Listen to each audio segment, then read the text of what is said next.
When we think of passages to read for Christmas, we usually don't flip straight to Jeremiah. The weeping prophet spent most of his career watching Israel be brutally and violently cleansed by Babylon. He was imprisoned, kidnapped, and left in a cistern to die. Not the kind of thing that usually shows up in the kids' Christmas pageant. Yet, that is where the Advent readings start this year, with a frustrated prophet watching his home burn all around him. Right in the middle of Jeremiah, chapters 30 through 33, is the strangest collection of songs of hope, surrounded on every side by proclamations of judgment and lament.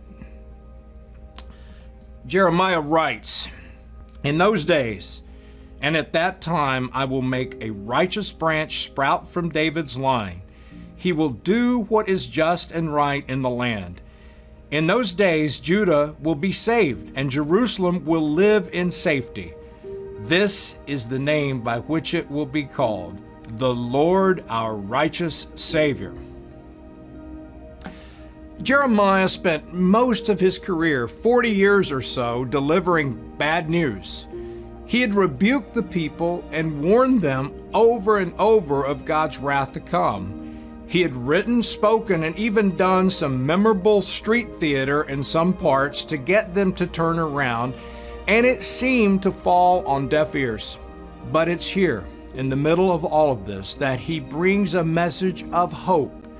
He brings the message that this harshness, this brokenness all around them will not have the final word.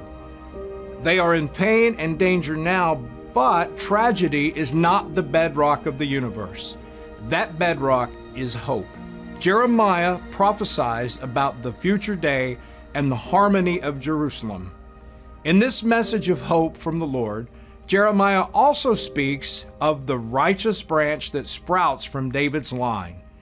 It's unsure if he even had a dim idea that he was describing Christ, but he too must have been encouraged by this message of hope, which speaks of the Lord, our righteous Savior.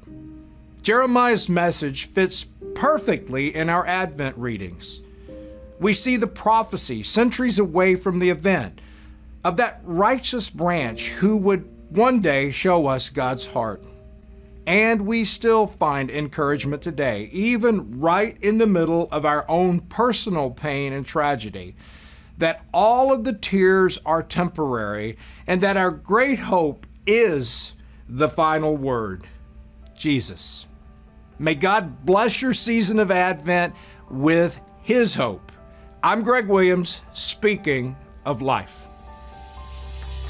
Thanks for watching GCI's Speaking of Life. We hope you enjoyed it and were inspired. We'd love to connect with you, so be sure to like us on Facebook. You can also check out more on our website and subscribe to our newsletter for the most current GCI news. Thanks again for watching, and we'll see you in the next video.